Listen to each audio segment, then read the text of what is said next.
Hello, everyone, and welcome to Roots Tech Connect, United States Colored Troop Pension Files, a rich resource for African American genealogy, Part 1. My name is Bernice Bennett, and joining me will be Jeannie Bud, Tony Carrier. Hi, Tony. Hi, Bernice. Good to be here today. Oh, yes, we have an interesting conversation, don't we? Definitely. Now, I want to start off by saying that between 160,000 to 200 African Americans served in the American Civil War. Now, we certainly don't have that many pensions, but we do have pensioners, and that's what we will be talking about today. What's in those USCT pension files? Now, the Act of July 22nd, 1861 was the beginning of the American Civil War pension legislation. By 1862, there was a new act that awarded pensions to soldiers injured during the Civil War and the surviving widows and minor children of soldiers killed during the war.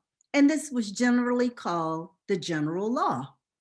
Now, this law allowed for mothers and sisters to apply for pension funds. Sometimes even fathers applied.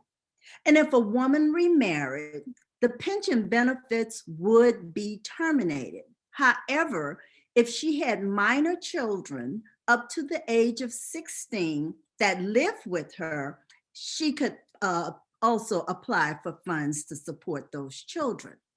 By the 1890, the pension was based only on the veteran's age and time of service. And at this point, we're talking about very old men. So this is what a pension folder looks like. And if you ever at the National Archives and you ordered a pension file, they would bring it to you in this big brown envelope. And it consists of a treasure trove of information. Now, I want to point out right now that the application process was exactly the same for white applicants and Black applicants. They both had to have proof. And this is what it was all about. They had to prove that they were in the service.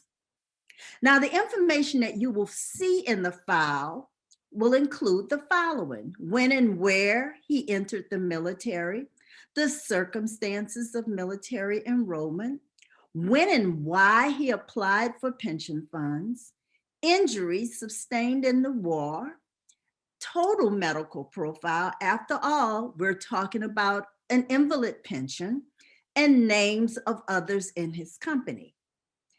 Now, there's certain information that you would find in a USCT file that you won't find in any other file.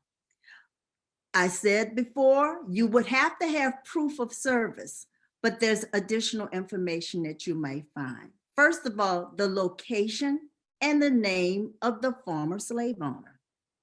Information about a slave marriage. The role, and this is something that you would find in both files, the role that this soldier played in the Civil War, information about the parents, especially if the parents were also enslaved, names of children, names of others that served with him, and of course, death information. Now, let me just start off by saying that you can go into this file and all of a sudden a story is being told. And so let me just start off with this story of this soldier. I enlisted and served in Company 33, USCT. This is all the service I ever had in my life, military or Navy. I was so young and prime and healthy and had no pain. I had met Captain Randolph here in Beaufort, and he asked me if I wanted to be a soldier. Tony, what do you think of this? I love it. He's telling you his story.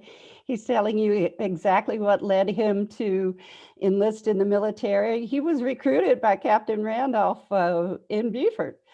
It's wonderful. It's wonderful. Now, because this is an invalid pension file, meaning he did survive the war, but at age 25 years old, he stated he enlisted in 1862. He was a private and was injured January 31st, 1866. He lost his eye in the Battle of James Island, South Carolina. So henceforth, we will start seeing testimonies and information that explains how he was injured. Who were the witnesses? Can they say the same thing that he said? Are they naming the same place? It's all about proof. It's all about proof.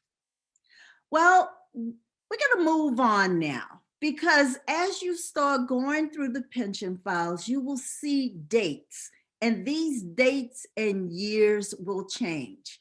He was discharged from the service February 13, 1865. He put in an application July 12, 1867, and another application June 30th, 1880. Tony, what do you make of this long period of time between when he put in his first application and when he put in his second? And now they're saying alleges loss. Yes, I noted that. And I noted that somehow he had been receiving a pension from 1867 or 1868. And then when he went to file for an increase in his pension because of his age, it looks like he was then rejected. And he had already been approved as a pensioner and had been receiving a pension. So here he is in 1880 having to file again and defend his claim all over again and provide his proof. So it's very difficult for some veterans to prove their claims. Right. And do you see this 20-year period now? 1867, the Board of Review, 1887. I'm sure some of you are saying, will you see this in all of the files? It just depends. But this is a long time. So by 1890, you'll see an amount of money, rate of period $12. Disability now is no longer alleged, but disability, loss of right eye. So it looks like he's now trying to get an increase of some kind. So by 1894, there's an examiner's statement in here. Now this is interesting, Tony. The claimant is an ordinary Negro and has lost his right eye. The testimony of comrades in this vicinity is singularly unanimous as to the occurrence of the injury. I have gotten all the available testimony as to origin, with the exception of that of Solomon Major, one of the comrades. So now they're questioning it. They feel they've heard from other people, but they need this one other comrade and other comrades. They're really putting him through something now. Have you seen this happen before?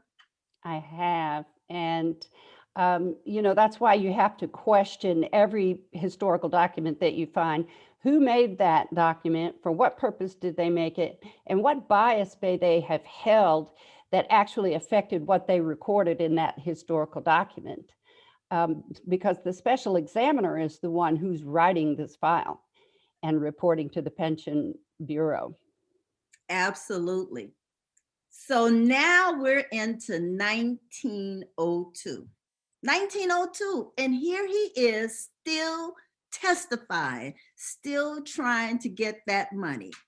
I put my age at 58. Do you remember we started, I think at age 25, he was talking, he put in his file at 25. I put my age at 58. but I do not know the year of my birth, though have always been told I was born on the 2nd day of March. I was born on the Bendon plantation, a half miles from Pocataligo, South Carolina. I was born the slave of Ben Martin, and I never belonged to any other person. He lived on Bendon plantation. He is dead. His brother George lives at Colton Hall in the Haywood place at Pocataligo. I don't know any children. My father was Paul Strobord, dead. My mother was Louisa Strobord. She is dead. I mean, we are really hearing this man's story, and he's telling, I mean, you're not going to get this any other place, Tony. Absolutely not. And so here he is in telling his story. He's telling you about people who lived and died during the period of enslavement. So where else are you going to find them documented besides in a pension file? You know, perhaps a plantation journal if they survive. All the records were made by the slaveholder. So this is what perhaps the only place that their names and the names of their slaveholders are even recorded. I know. This is why I enjoy going through these files. They are so rich. If we could take a file and just really put together a book on these records. So now we're into 1903. Now, the reason you're seeing a physician affidavit is because the physician has to examine the soldier. And what you can see here, this physician affidavit states, I have carefully examined Bram Strobard. I hope you're noticing the difference in how the name is spelled, and find that he is suffering from chronic vascular rheumatism and total loss of sight in the right eye. And this is what a typical medical examination form looks like. Now, I have seen many pension files. And if it's an invalid pension file, you are going to see this. And I've had people say, why are you sending me all of this medical information? Because we're getting proof. This is part of the journey of a soldier being declared disabled. They have to have the proof, and they have to have a medical examination that goes along with this record. So let's just talk about other findings in a file. First of all, you're going to have testimonies of witnesses. It's called depositions. You're going to see examiner's statement. You just saw one. The examiner ratings of the witnesses, funeral expenses, congressional letters, aliases. That's right. Sometimes that soldier may muster under one name and then there's an alias. And then controversy, right, Tony? Oh, yes. But if you want to get a thick file, you certainly hope there was some controversy, because that produced more information and more pages. Absolutely. So this is what a special examiner's report looks like. You have the names of the witnesses. They even tell you what page you can find the testimony. Then you will see the rating by the examiner. Now, I know some of you probably say, what? Why is the examiner rating that person? Well, just look at what they said about the claimant. Fair. Some of the others, bias in favor. If you go all the way down, you'll see only fair, ignorant. Sometimes the statements are even worse than that, right, Tony? Oh, I've seen some doozies. Yes, indeed. So let me just give you some observations, and this comes from reading thousands of files. Former slaves may have mustered under another name. There's difficulty finding proof of enrollment simply because they're under another name. Claimant files were delayed as much as 10 to 20 years, sometimes even 30 years. They're still trying to get that money. They're still trying to prove that claim. Now, this is what you would see on a jacket if that individual used an alias. So this is Jack Williams, alias Samuel Harris. Now, of course, this is not Bram Strobert, the person we were originally talking about, but I wanted you to see what a page would look like if the person was an alias. You will not always see a photo. This just happens to have been a file where I did see a photo. Now, there were challenges all over the place, challenges of providing evidence to prove a claim, which means that they didn't basically believe what this person said. There was another observation, verification what was presented required a degree of trust.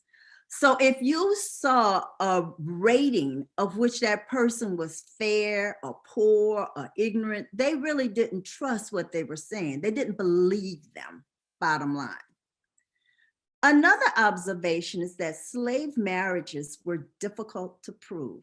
The minister may not be around.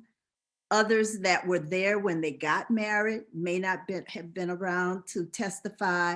And so that was a big problem for many of the widows. The legitimacy of births within a slave marriage were difficult to prove.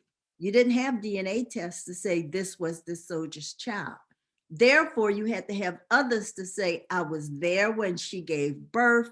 You would be looking for others who could come in and state emphatically, I know these are his children. And then finding and accepting testimonies from witnesses were often challenged. And I shared that with you when you saw the special examiner's report. Now, when it comes to the widow, she had a problem because proving that a soldier was her husband, as I said, sometimes if she didn't have a marriage license, if she didn't have other people to testify that they were there when she got married, this was a big problem for her. Verifying his injuries and death, there would have to be a death certificate, some type of report that would verify his injuries and death. She may not have that information, which means that it's going to take her a while to gather that information. Or the attorney that's assigned to work with her, it will take him a while to get all that information. Some women, some wives are competing with the mothers. The mothers will come in and say, no, I relied on him to take care of me. Here's my letter proving it. I am his mother. And so you saw these competing factions sometimes in the records. Another was multiple wives identifying the same soldier as their husband. Have you seen this, Tony? I have. I certainly have. And you know, another thing I've seen is the widow making a statement such as, well, I don't know what company and regiment he served in. He told me he was in the service. And, you know, I think it was this. And the file gets sent back because they can't find the man on the muster roll. And then she may guess another company and regiment, and the file gets sent back again. So widows really had to jump through hoops to prove their husband's service. They really did. It was really hard when you had to read this, especially when you would read that the widow was destitute and she had to rely on the neighbors and others to feed her, and she was also sick. So you'll just see this story evolve, and sometimes you just feel so sorry. You want to say, why are they denying her this money? Because she needs it so badly. Now, another observation is that white witnesses and former slave owners carried more credibility when testifying or writing letters in support of the claimant. And I have seen this because in some cases, a relationship was there and the soldiers could go back to the former slave owner or members of the family to testify or write a letter in support of their claim.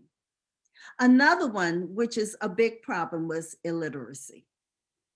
Because the soldiers, or even the widow for that matter, did not write down what was put in the file, someone else took testimony and wrote it down. It could be incorrect.